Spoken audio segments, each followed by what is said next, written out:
It's a beautiful building that houses some of the ugliest parts of our collective history. For Pride Month, the Canadian Museum for Human Rights is honoring those who endured what's known as the LGBTQ purge, an era when federal government employees were targeted and often fired for their sexual orientation. There's so many of these stories, I think, in our families, in our communities, that have yet to be told, and museums give us an opportunity to do that, and opening these conversations amongst our friends and family also get that. Todd Ross was forced out of the Navy with an honorable discharge in 1990. Thinking back to when I was kicked out, I knew that it was wrong. He filed Freedom of Information requests that showed he was being discriminated against for his sexual orientation.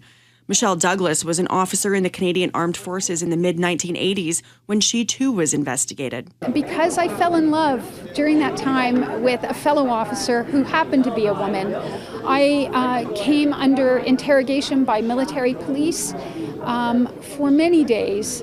Like Ross, Douglas was also honorably discharged but refused to accept that without a fight. Douglas launched a landmark legal challenge to end the LGBTQ purge back in 1992. Decades later, justice and a long-awaited apology. A purge that lasted decades will forever remain a tragic act of discrimination suffered by Canadian citizens at the hands of their own government. The Canadian government settled a class action lawsuit for $145 million in 2018. Those funds are now being used to repay damages to survivors and to memorialize the historical discrimination against LGBTQ Canadians from that era. While the purge is over, survivor Martine Roy says new battles, from fights over rainbow sidewalks to the backlash on trans rights, will continue.